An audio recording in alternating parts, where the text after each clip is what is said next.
October 5th. I breakfasted in the dark and made my rounds of the house. Everything was in good order. The master was asleep, so I let myself out and prowled the vicinity. The day would not begin for some time yet. I walked beyond the hill to Crazy Jill's place. The house was dark and quiet. Then I turned to head for Rastov's ramshackle abode. I caught a scent as I did, and I sought its source. A small form lay unmoving atop the garden wall. "Grey Malk," I said. "Sleeping?" "Never wholly," came the reply. "Catnappery is useful. What are you after, Snuff?" "Checking an idea I had. It doesn't really involve you or your lady, directly. I'll be walking to Rastov's place now." Suddenly, she was gone from the wall. A moment later, she was near. I glimpsed a glint of yellow light from her eyes. "I'll walk with you, if it's not secret work." "Come, then." We walked, and after a time I asked, "Everything quiet?" "At our place, yes," she replied, "but I heard there was a killing in town earlier." "Your work?" "No. We were in town, but it was a different sort of work we were about." "Where did you hear of it?" "Nightwind was by. We talked a little. He'd been across the river into town. A man was torn apart, as by a particularly vicious dog. I thought of you." Not me, I said. "There must be more of these, of course, as the others seek their ingredients. This will make the people wary. The streets better patrolled between now and the big event." "I suppose so. Pity." We reached Rastov's place. A small light burned within. "He works late, or very early." "Yes." In my mind, I traced a path back to my own home. Then I turned and headed across fields to the old farmhouse where Morris and McCabe resided. Grey Malk continued with me. A piece of the moon began to rise. Clouds slid quickly across the sky, their bellies tickled by the light. Grey Malk's eyes flashed. When we reached the place, I stood among long grasses. There were lights within. "More work," she said. "Who?"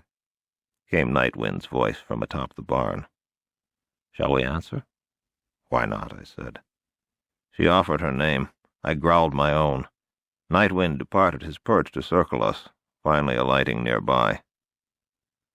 "You know each other," he remarked. "We are acquainted." "What do you want here?" "I wanted to ask you about that killing in town," I said. "You saw it?" "Only after it had occurred and been discovered." "So you did not see which of us was about it?" "No, if indeed it were one of us." "How many of us are there, Nightwind? Can you tell me that?" "I don't know that such knowledge should be dispensed. It may come under my prohibitions." "A trade, then? We list the ones we know. If there's one among them you do not know, you furnish us with another we do not know, if you can." He swiveled his head around backwards to think, then said, "That sounds fair. It would save us all time. Very well. You know of my masters, and I know both of yours. That's 4. Then there's Rastov, with quicklime," Grey Malk offered. 5. "I know of them," he responded. "The old man who lives up the road from me seems of druidical persuasion," I said. "I saw him harvesting mistletoe the old way, and he has a friend, a squirrel called Cheater." "Oh?" Nightwind remarked.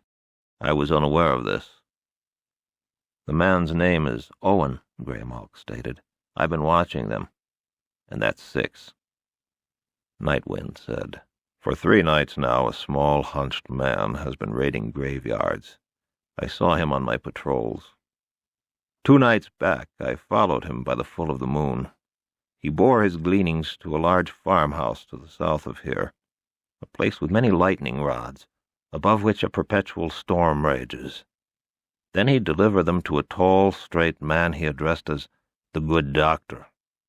It may be they are 7, or perhaps 8. "Would you show us this place?" I asked. "Follow me." We did, and after a long trek we came to the farmhouse. There were lights in its basement, but the windows were curtained, and we could not see what the good doctor was about. There were many odors of death in the air, however. "Thank you, Nightwind," I said. "Have you any others?" "No." "Have you?" "No." "Then I would say that we are even." He took wing and hurried off through the night. As I crouched, sniffing near a window, I traced trails from Morris and McCabe's place to this one, from this one to Crazy Jill's, to my own, to Owen's, from Owen's to the others. It was hard, keeping all of the trails in mind at once. I leaped at the bright flash and the crackling sound from behind the window. The smell of ozone reached me moments later, and the sound of wild laughter. "Yes, this place will bear watching," Graymalk observed, from her sudden perch high in a nearby tree. "Shall we go now?" "Yes." We headed back, and I left her at Jill's, dropping the adjective out of politeness in her presence, and I left her to catnappery on her wall. When I returned home, I found another paw print,